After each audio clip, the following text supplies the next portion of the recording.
Balik pista naman po tayo upang maghatid na naman sa inyo ng akin manggiya, Mangkelos TV.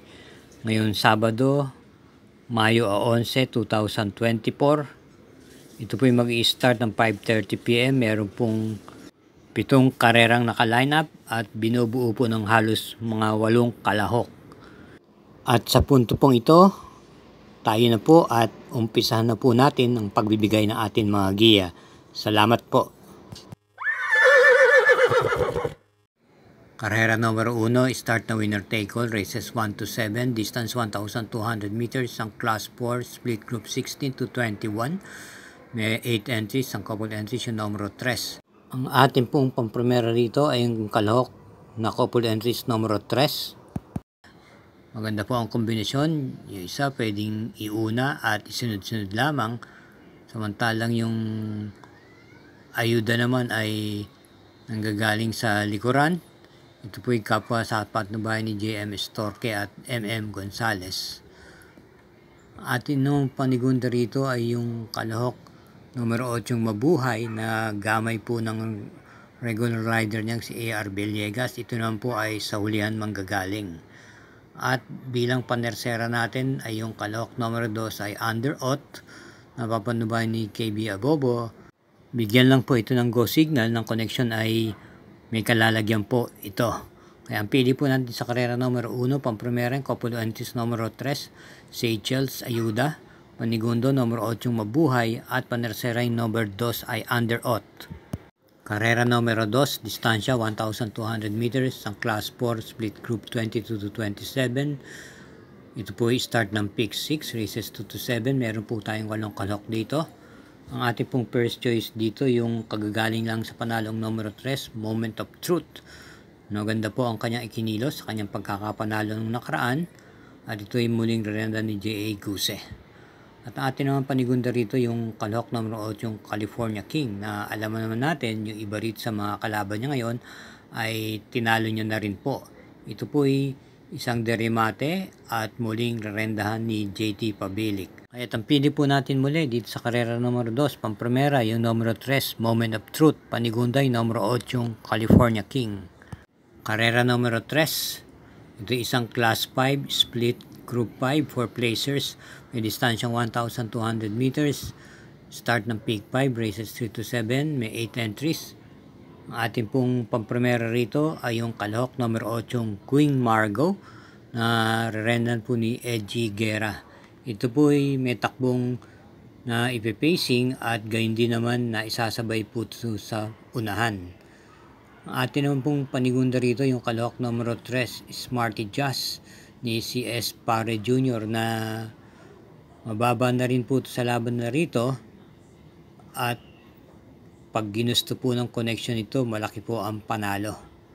Ang atin naman pong panersera rito ay yung numero 4, Crown in My Head, na papanubayan ni JPA Guse.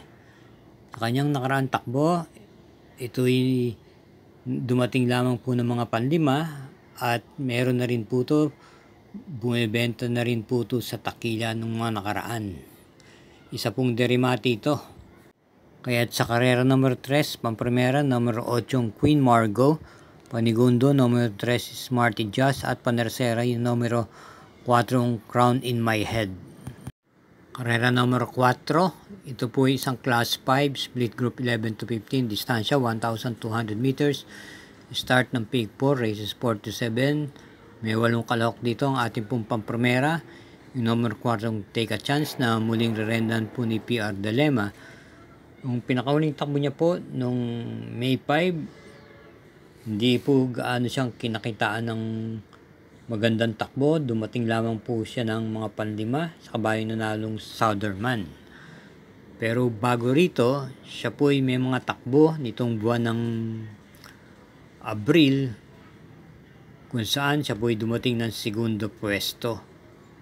Ang atin naman panigunda rito ay yung kalahok numero 7, My Dad Bogard, na isa pong derimate. Ito po ay rerenda mo ni JB Ponce. At bilang panersera natin, isama natin yung nagbabalik pistang numero 5, Monument, ng papatnubayan ni JM Estorque. Kaya sa karera numero 4, ang pampremera natin, numero 4, Take a Chance, Panigundo, numero 7, My Dad, Bogard, at panerseray numero 5, Monument. Para po parati tayong updated sa ating mga giya, huwag po natin kalilimutan mag-subscribe, gayon din po paki-share, at i-hit ang like button. Salamat po. Karera numero 5, may distansyang 1,200 meters, isang class 5, split group 5 for placers. Muli meron tayong 8 entries. Ating pong pampremera rito yung kalahok numero 6, Imperial Queen ni JD Calagos. Ito po ay naipipacing at meron na pong remate. Maganda po ang kanyang ikinilos ng nakaraan kung saan siya po ay dumating ng tersera pwesto sa kanyang pinakahuling takbo.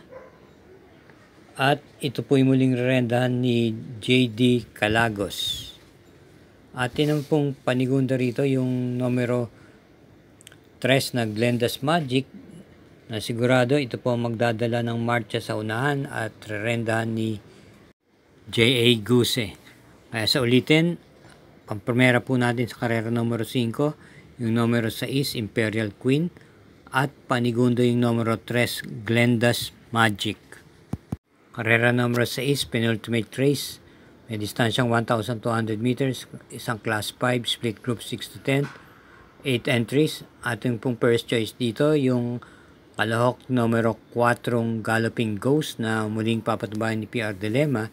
Ito po ay may angkin tuling at wag lang po ito mapiperwis sa harapan, maaring siya na rin po ang magtapos dito. Ito po ay nasigunda pwesto lamang ng pinakahuling takbo niya nung May 1 kay Professor Jones. At panigundo po natin dito yung nagbabalik pistang numero 1 G&G na papatubayan ni NC Lunar. May takbo po itong nasa unahan na ipipacing at yun din na iparirimate. Bilang panersera naman po natin, isama natin yung numero 6 Danius Sun.